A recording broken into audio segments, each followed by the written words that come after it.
Awesome. Welcome back to another episode of It Is What It Is podcast. I am your host, Cody Kelly. Look, connect with me on all streaming platforms and make sure you subscribe at the link below. Look, if you want to keep seeing amazing content, you want me to keep doing this, reports are expensive and so is the Wi-Fi. I need you to subscribe at the link below. But I'm super excited about this. I'm super excited about this episode.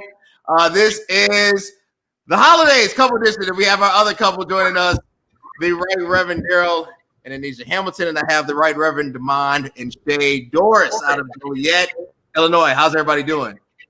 Great. Good. Good. Well, let's get into it. Look, this holiday is going to be different, right? With COVID is not going to be the typical holiday. Travel plans have been severely impacted. I don't even know if we're going to be allowed to actually physically travel outside the state, depending on the state travel ban restrictions. So what adjustments have you guys made because of this pandemic? We'll start with Demond and Shay, and then Daryl and Anisha. I know the Thanksgiving for me is a little stressful, especially with my job, with me being a firefighter, being a first responder. My concern is exposing my family and extended family to the virus. I've been exposed twice. I got tested twice and it was negative, but I guess my fear is exposing everyone. So I'm even up in the air right now if I'm even going to leave my house for Thanksgiving or Christmas, and possibly not even spend it with the family, which I've never done before. So that's been my main concern, is just not getting, because I have some elderly family members. My in-laws are elderly and some other people. I don't want to get anybody sick. So that's kind of been my main concern. So I'm still up in the air about what I'm going to do this year. Yeah, we're like on the fence with my extended family as to how we're going to celebrate, because my parents are in their 80s, but we take turns every week going over there to help take care of them. So we're already kind of around each other. But because of Demond's job and other factors, we're still on the fence. We're leaning towards maybe doing it, but then we don't want to put them at risk just for the sake of a meal and a typical holiday. So it's kind of stressful, A little bit, to say the least. Yeah. No, I totally understand. I'm thinking about how that translates. For my grandmother who's in her 90s, right? Can we actually expose her like it should be? You know what I'm saying? Like, can we go around and everything? And then, and it's created a certain level of difficulty because we really don't know. I don't know if I'm ready for a Zoom Thanksgiving. I really don't want to personally partake in Zoom Thanksgiving. But if that's the needed response, obviously we will adjust. Daryl and Anisha, these two have just been recently married. So Congratulations. Yeah, congratulations, right? Daryl, I told you your anointing is growing, and I've been thanking God for you. So first holiday off the bat. First holiday, you have this major adjustment. My first Thanksgiving, the biggest thing was that we're going to spend it with my family or your family. And then you get older and you realize, we're one family. Like I said, we're going to spend it with your family, my family. So that was the biggest adjustment, right? So, but for you guys, your first holiday off the bat is actually in a very different circumstance, right? You're dealing with the pandemic. And you might not be able to spend it with either side. So how have you guys navigated that? Well, the first challenge we had with this COVID virus is that we had to rearrange our wedding plans. And for girls that are girly girls, their wedding is what they dream of their whole life, and so it kind of put a damper on everything that not everything, but some of the things that she wanted. We were supposed to get married June 13th, which we did, but we had to postpone our wedding till October 3rd. And so that's how our marriage kind of started in COVID. As far as the holidays, we've been sitting around saying, well, where are we going to go? We're going to go to St. Louis, or we're going to go to Mississippi because that's where she's from. And then when we thought about it on a broader spectrum, we thought it actually may be better to just stay home. Just so we don't put ourselves at risk and put others at risk. She has been exposed to the virus as well. She tested negative, but she had been exposed to it and twice, and she tested negative. And so we just don't want to put anybody's life in danger, and especially ours. You know, Right. I want to get a good year at least out of, out of this marriage. But it's been kind of rough, you know, as far as trying to make those decisions, because you don't want to make the wrong decision based upon you know what we consider faith. You know, well, I'm Right. gonna have faith, and I'm gonna make sure this I exercise the faith. However, you still have to use wisdom, and so Absolutely. we're trying our best to just exercise that wisdom with faith. Awesome. For Awesome. me, for me, it's been very hard because I'm a family oriented person. I'm used to being around my family all the time. And as he mentioned, I actually work for youth villages, and so we have over 100 kids there. And we just recently had our first outbreak as to we had been keeping COVID out of the building. Nobody had it, and so some staff members fell with it, and then we had our first round of our kids actually some of our kids testing positive. And how that works is if they get it, and we had always said in our meetings, if the kids were to ever get it, it had to been from us because it's a residential facility, and so they never leave. And so we had kids testing positive left and right. Like he mentioned, I was exposed twice to two different children, and I did test negative, and so that was a kind of a scare for me. And so this year we had actually planned on, like you had mentioned, we were going to go to St. Louis for Thanksgiving and actually have our parents host our parents here um, at our place. And so, like he said, we had to deal with it as far as COVID happening with the wedding and things like that. Now here we are, our first holiday as a married couple, and we wanted to host. And so now it's kind of like you all said, it's kind of stressful and things like that. So we're just kind of maneuver, but our main goal is to making sure that we stay safe and our loved ones are safe. Awesome. Well said. Wow. Awesome wisdom. I want to start here. Let's say everything was normal, right? Let's say we were dealing with regular holiday shenanigans. We weren't worried about, this viral threat, right? Mhm. Jamon, I will start with you because you guys have been married longer, and I don't want to get Daryl in trouble. He's only been married for a year. Whose side would you rather be around on Thanksgiving? The Doris side or the Wall side? Oh wow. I mean, I think just you're always going to lean towards your own side, just because that's who I grew up with. I've got two brothers and a sister. Both my parents are still here, so I got nieces, nephews. It's just you're always going to lean towards that side. But I will say I enjoy my in-law side as much as I enjoy my side, especially as I got older. Right.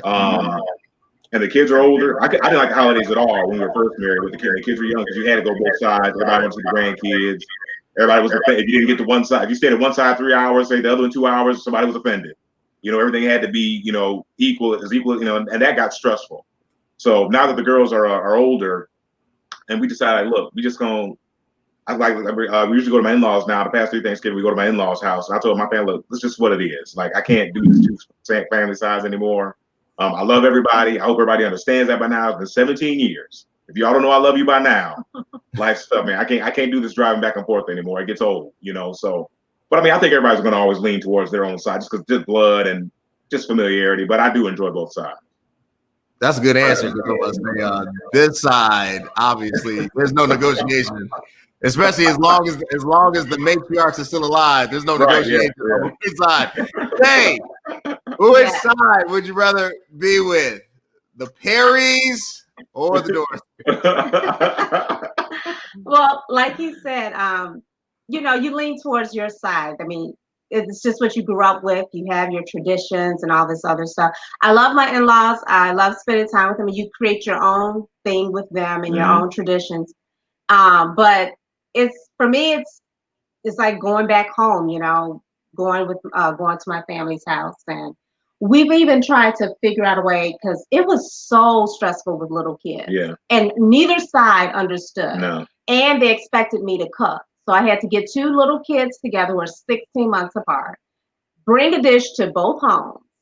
And, then they still get offended when you have to leave the other one to go to the other house. So we created our own traditions to try to make Yeah. Like, especially with Christmas, because my family got Christmas Eve, his family got Christmas, and then our family, we celebrate the day after Christmas. Just me, Shay, and the girls. Yeah. We made our own holiday. We call it the day after Christmas, and it's our own holiday, just the four of us. Yeah, but it's my favorite day. I like it better than Christmas Day and Christmas Eve.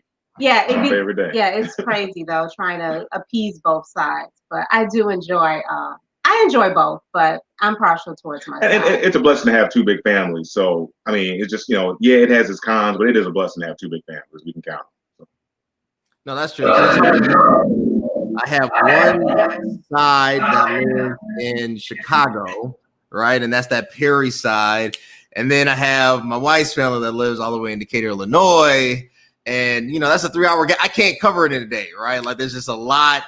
And I have to pick and choose. I've been lucky to kind of negotiate and always somehow choose my side. But, over the last couple of years, I realized that wasn't the wisest thing. So now I'm spending more and more time down in Decatur, but Decatur's cool. It's definitely a difference, but it's cool. Daryl and Nisha. So first holiday off the bat, right? If things were normal and you didn't have to deal with this viral threat, which side would you be spending Thanksgiving with? Probably my side, just because Christmas is a little more special for her, and she's just my darling wife. And Christmas is a lot more special to her. I mean, it's special to me as well, but I guess just her being able to be with her family and her parents and opening. She grew up as an only child, so getting to be with her mom and dad and opening presents and all that good stuff is sentimental to her. And I think I like to spend Thanksgiving with my family just out of tradition. My mother passed away like the day before Thanksgiving, so it was always Thanksgiving was a time for me to just kind of niche with my side of the family. So it would probably be with my family for Thanksgiving, and then her people with Christmas. I would say my family, just how he explained it. And again, I say I'm very family oriented, and I just feel like my family is. No, it's like it's just all laughs, and he knows it too. But I think it also balances because for me, Thanksgiving is kind of scarce. We will probably like go over my grandmother's, but more people show up around Christmas for my side, and it's less during Thanksgiving. And so I kind of like the fact that it works out. So, well, this will be the first time that I was gonna go with him for Thanksgiving. But for Christmas, I kind of like bringing him over to my side because it kind of, not saying that I want to get his mind off of his mom's death, but it kind of puts him in a happy place to be around my family versus him being around his family and thinking about his mom and being down in the dumps. And so I like bringing him over to my side and making sure he's getting plenty of laughs and not, dwelling on being sad and things like that. So it kind of works out. Awesome. I love it. Look, let's take it up a notch. Let's start with you. I don't know, Daryl. Let's start with you, Daryl. So, you've been now, married for some months now. You have tasted your in-laws cooking, right? And, you have a good understanding of who can and who cannot cook, right? So, Daryl, let's start with you. Who on Anisha's side needs to stop or needs more prayer when it comes to the kitchen? And I'm not just saying this to get brownie points, but both of her parents are really good cooks. Okay. And so it's kind of hard. I think if like the whole family got together, it would probably be her Aunt Darlene, because she's not really a cook, so I wouldn't trust her with a holiday meal of that magnitude. Maybe hot dogs, hamburgers, hamburger helper, something like that. But probably her aunt. But that's her parents are pretty much good cooks. And Deja, who on Daryl's side can't cook? Oh, really? To be honest, probably his Aunt Gloria. Yeah, it's just a no for me. It's just Yeah, just probably her, and I just leave it at that. But again, his parents can cook, and I will side with him. My side of the family can cook. My aunt actually catered our wedding, and so I'm not trying to brag or anything like that, but they can cook. But yeah, his side of the family can cook. Really can cook. Yes. Oh Lord, yes, he can cook. But yeah, I would have to say his aunt Gloria. His Aunt Gloria. I love it. Shay, who on the Doris side can't cook? This is your time to tell the truth. Who, when you see that potato salad or that macaroni, you be like, "This is trash." Like, Okay, so let's see. We all have our specialty dishes, okay? yeah. So I'm gonna say this. I love my father-in-law dearly. And for years, like, no, he can cook some things, don't get me wrong, but his dressing was great. And then all of a sudden, it wasn't good anymore. And I'm like, what's wrong with his dressing? Come to find out, his mother, it started getting bad after his mother passed. He was using his mom's dressing, and was he passing it off as if he She made walked him through it. Oh, she walked him through it. Yeah. Now it tastes like what, stove top? Yeah. Yeah. So I would say that's the only thing, like with dressing with my father-in-law. But meat, hands down, you can't, ribs, steak, you can't beat him cooking that. But who else? Who else? Is it 1-1? Um, you know, I love my mother-in-law. Wow. But I remember, I do too. Yeah, she tried to make some macaroni and cheese one time. Oh, Mm-mm. Mm-mm. No. You can't just play around with macaroni and cheese. But other than that, she makes other good dishes. But those, like macaroni and cheese, that's a staple, for Black households. That's a staple Right. for it. So like that. But other than that, I think everyone else. Okay. So First Lady Doris can't make macaroni and cheese. Don't tell her. Don't tell anybody. She makes other things good, but makes other not things. macaroni and cheese. Awesome. I love it. Devon, who on the Perry side can't cook? And that's a lot. You got to be careful because there's a lot of I know. I realize who the host is and my wife is. I mean this with all due respect. Due respect. Because this person is no longer here. Okay. And I love her to death. She was one of my favorites. But Alita couldn't cook. Yeah, she couldn't cook. She couldn't cook. I'm sorry. No, I agree. Alita was probably like, out of all the sisters, I mean, I love her. God knows she's a sweet soul, but she was one of the worst. She couldn't cook. I've had a few dishes of hers. I'm like, nah. But I loved her to death. Love her to death. But Alita couldn't cook. Nah, that's okay. I'm actually the worst one on this side of the family as far as cooking. That's why they don't allow me to get anywhere near the kitchen. They just send me to the store to buy the ingredients. We found that out last year in our bake off. But it's okay. I still believe I won the cookie contest despite how the cookie tasted. So look, favorite holiday movies. My favorite holiday movie is Home Alone 2. I can pretty much list my 5, right? Home Alone 2, Home Alone 1, and Jingle All the Way are my 3 go-tos that I watch every time during this season.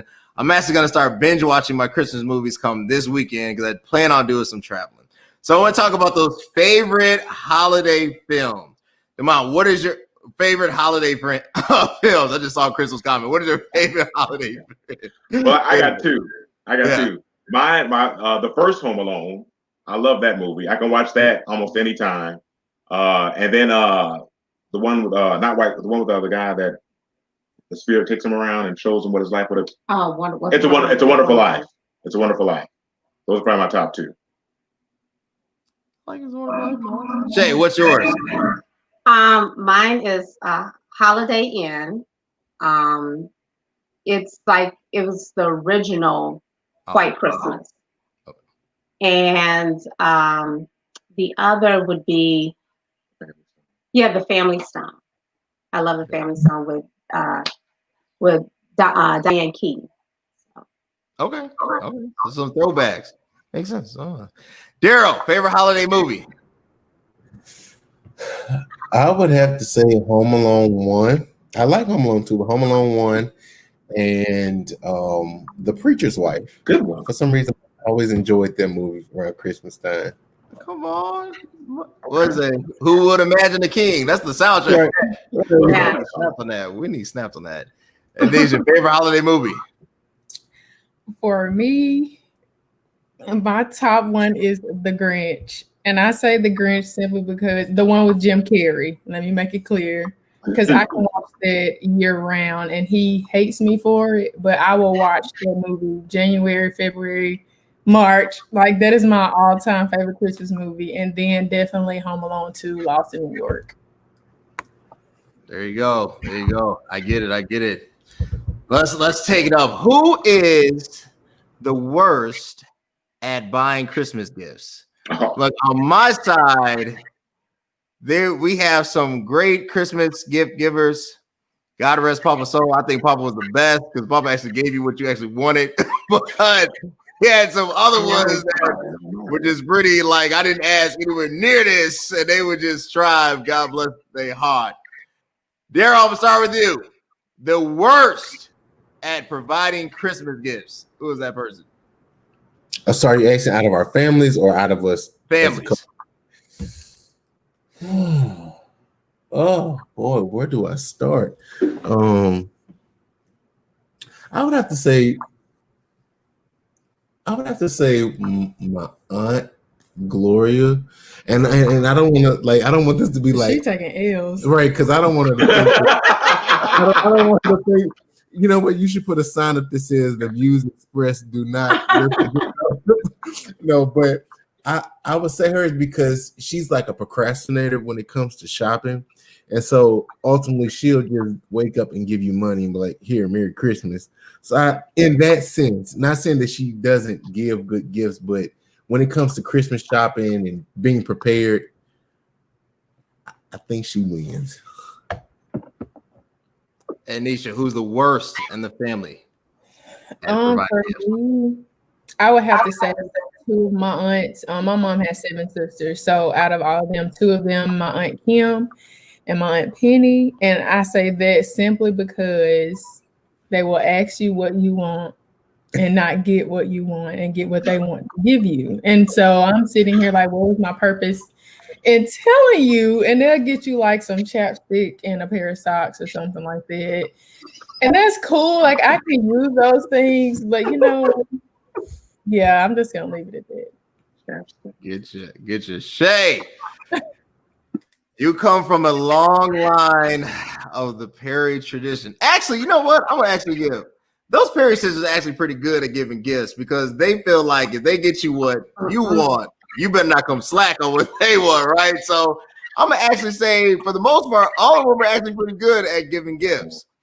But we have a lot of Perrys, not just the sisters. Who is the worst at actually preparing for Christmas? I'm going to disappoint you. I'm going to say my mother. Really, Auntie Rosie? Bad at giving gifts. She's horrible. Especially in her older age. We had to kick her out of the gift, the gift exchange, the family gift exchange, because we had a limit, a minimum, and she would give you right up to that minimum. So it's no love in the gift. There's no love. No love. One time she gave like a gift card, a gas gift card with that limit on it. So yeah, I'm gonna have to say my mom. Oh man, I don't think Auntie Rosie would take that L. I didn't see that one coming. Demond, who is the worst on your side at giving gifts? I'm gonna have to say my mom.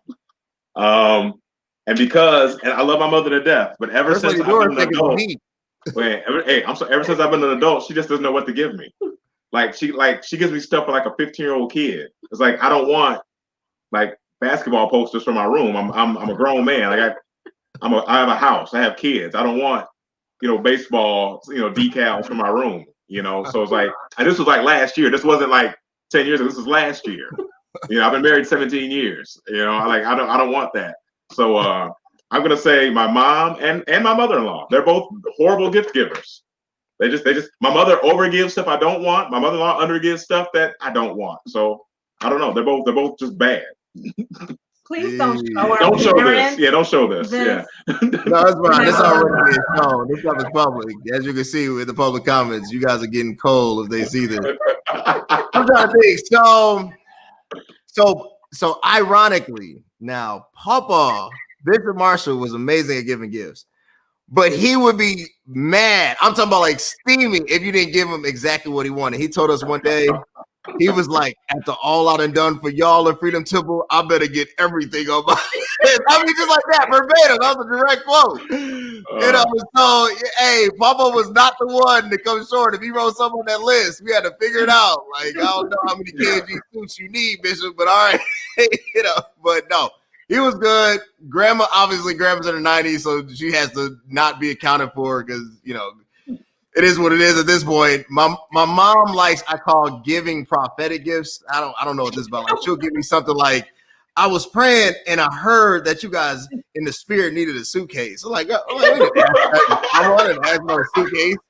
So I think that's her way of trying to get out of giving me what I really want. So I don't even tell her. She's like, what do you want? I'm like, never mind, Mom. Just don't worry about it. I'll just buy it. I got the job. I'll just buy it. So that's amazing. That's amazing. So look. So, as the holidays get closer, you know, this can be a very stressful time for a lot of people, right? Daryl, you said, you know, unfortunately, you ended up, you know, your mother ended up passing around during that time. Thanksgiving kind of reminds you of that. I think the holidays always brings up some feeling, whether you want it to or not, right? Like it just has this gravity towards it. And I'll start with, since the Reverend Elder Demond Doris is the senior elder on this crew, I'll let him start with it. If you could give a word for holiday encouragement, and you got 60 seconds, and there's no offering behind it, what would that word? Yeah, no offering, just a regular Kojic, you know, 60 seconds and let it rip, right? So, what would that word for the holidays? What would that word be? I guess what I would like to see in the holidays is just let's focus on gifts. Let's focus on food. Let's focus on things that really don't matter, and really get to loving each other. It seems like a lot of people have estranged family members. A lot of people have family members that they don't talk to. They have issues with, and to me, the holidays could really be a great time for reconciliation. And I just don't believe that. God sent his son for us to just give gifts, eat turkey, eat dressing, put up a tree, turn on some lights, and that's all it is. I really think we just need to start loving each other and trying to understand each other, especially our family members. We have a lot of family members that are hurting. We have a lot of people that are out of work, a lot of people that are suffering. They don't have everything they need, don't have everything they want. And not that everyone should get everything they want, but they should get some things. And I would just like to see us get back to the basics of what the holidays are really about. And I think it's about love. It's about fellowship. It's about trying to understand each other, seeing each other, spending time with each other, and not get so caught up on what we're going to get, who we're going to get it for. You know, did I get what I want? Just kind of get away from the material things. Material isn't always gifts. The food starts to become material because, you know, we're judging who cooked this and who cooked what. And just realize that it's good to just see each other. It's good to, I mean, none of us are promised another year. None of us are. And I don't take it for granted that if I do see this Christmas, that I'm going to see another Christmas with my family. And it's a blessing to be here and be able to spend the holidays, even in the coronavirus time, even in the pandemic. It is a blessing to be here. So I would just like to see us get away from some material things and focus more on loving each other and appreciating each other for who we are. Well, that's good. That was excellent. Prophetess Tequila Doris. Yeah. If you could give a word, if you could speak to those Perry women and gather them all up, you could tell our side, what would your words of encouragement be? Well, to piggyback off of what he said, it is all about love. I think I've given up on the material aspects of the holidays a while ago. I'm fine if I don't get a gift. To me, gifts aren't what it's about. It's about being around each other, being around the people you love. To me, family, after God, family's right there for me. And so to extend love and grace to one another and have compassion, to me, that's what it's about. It's not about I tell my husband, I'll tell, like, I've debated, like, oh, should we just forego the material part of Christmas? Oh, some of my family members just in an uproar.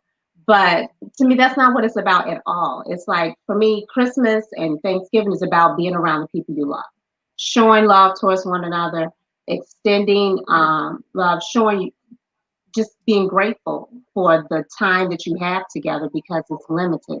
It's like life is but a vapor, right? So why not make the most of it? Sometimes I make the most of your mess and being around the people you love and extending grace and extending love towards others. That's what it's about. And helping those that are less fortunate, especially during a time like this.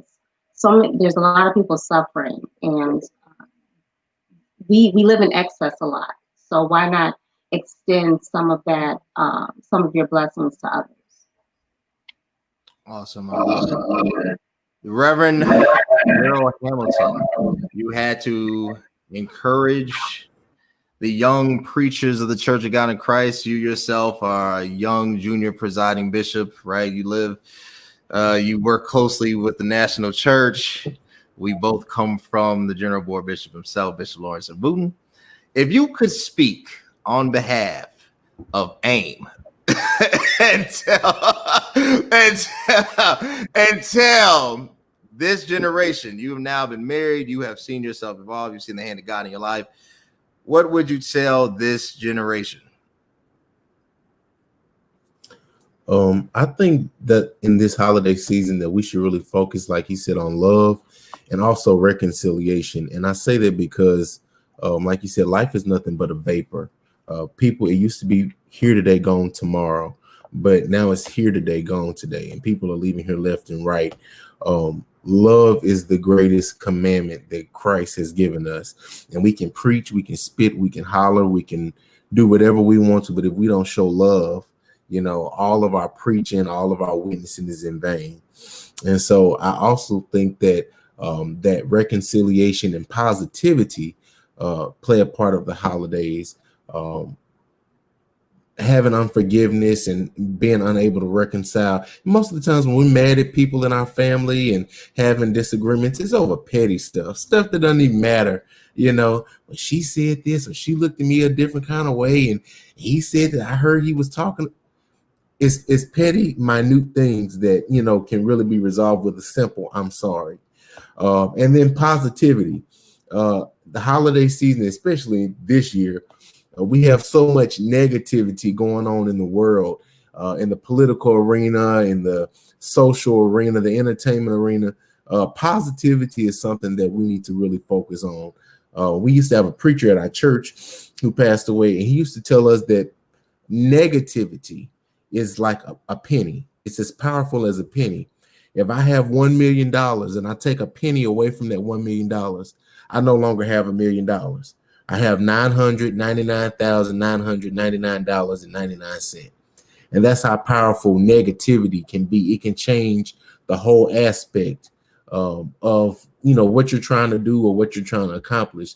So love, reconciliation, and positivity is what I think that we really need to express during this holiday season.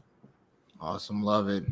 First Lady Anisha Hamilton. We might as well pass the offering bucket around. Right. First Lady Anisha Hamilton, you had to speak to the young women of AIM, and then, newlywed. What do you tell these up and coming first ladies? To be honest, I think I would speak from a subject of you don't have to wait until the holidays. Meaning don't wait until Thanksgiving, don't wait until Christmas, because as Daryl stated, we don't know if we're going to make it to any of those holidays. So do the work before the end of the year.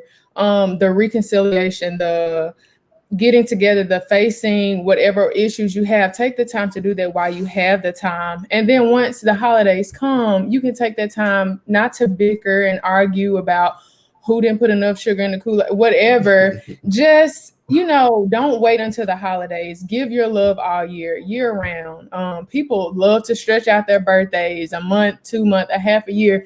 stretch out the holidays, stretch out that giving spirit. And that's not always in gift giving and gift getting, just love or doing something that you never done before for a person, or giving and things of that nature. Because what if we get to Christmas and there's no presents under the Christmas tree? What do you have to bring to the table for that holiday? Do you have the laughs? Do you have the memories? Do you have, even if you don't have food, what else can you bring to the table other than those materialistic things? So I would literally just say, take the time that you have to give love and spread it. And then when those holidays do come, there's just more to add to the table. Well said. Well said. I love it. Look, these are why I invited them here. Look, one more question for each and every one of you, then I promise I'll let you go. I like doing fun episodes like this. I don't always like being deep. I got my deep episodes coming up. Trust me, I do. But I like just having fun. I like putting good back, into the world. I'm going to start with you, Anisha, then Daryl, then Shay, then Damon. If you had one gift, the Lord said, I'll give you anything. You can ask me for anything this Christmas and I'll actually deliver it. What would it be? Anisha, I'll start with you. One gift.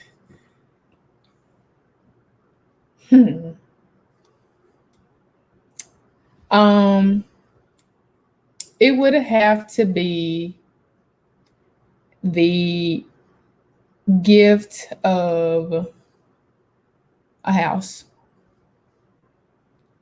I wanted to get spiritual, and I wanted to see the gift of singing, but I know he only asked for one, but I don't want to be materialistic. So I'm going to give you a materialistic one. And if it had to be a spiritual one, I would definitely say the gift of singing. The gift of singing. I get you. If it's materialistic, mine would be hair. If it was spiritual, I don't know. I don't really have that request. I got to think about that. I got to get more spiritual, I guess. I don't even have that request. Daryl, the Lord said, Reverend, you've been good. You've been on my nice list, not my naughty list. I'm going to actually give you one thing. You can ask me just for one thing, and I'm going to give it to you. What would that gift be?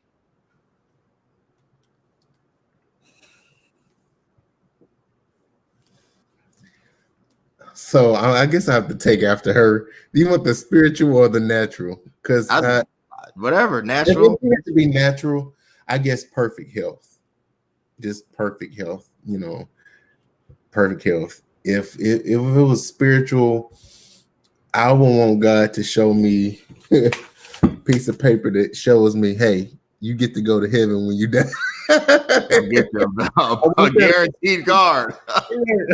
I want that assurance, like, hey, when you get here, admit one. Come on. Admit one. I'm gonna wait on that gift. Yeah.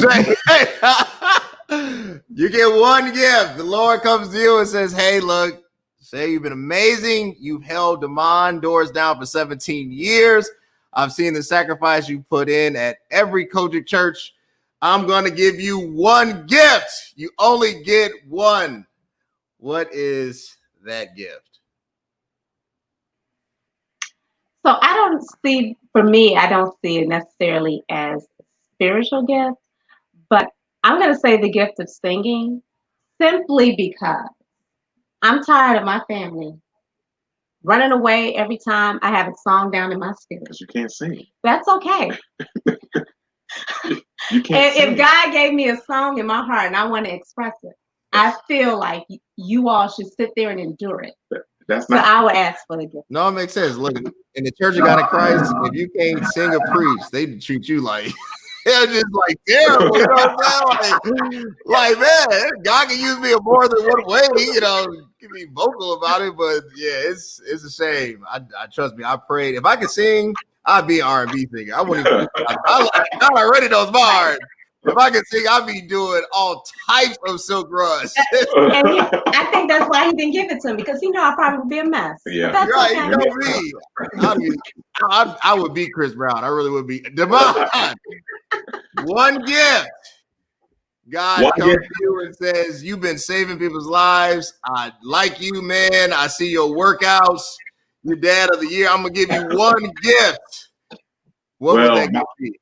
My gift isn't materialistic, and my gift is not spiritual. What I want this Christmas is for Donald Trump to send out a tweet saying, I lost the election fair and square. That's what I want for Christmas. That's You what I heard it, want. everybody. Concede. That's all he was. Just humble the election. Look, I love it. I want to thank my guests. You guys have been amazing. This has been an episode of the couples edition of the holidays.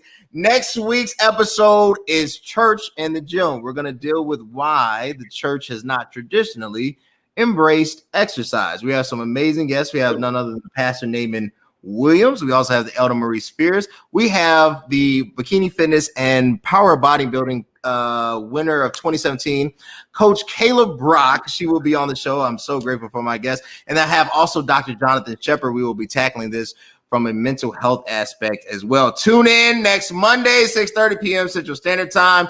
I want to thank, like I said, my guests again. I appreciate all you guys. But until next time, thanks.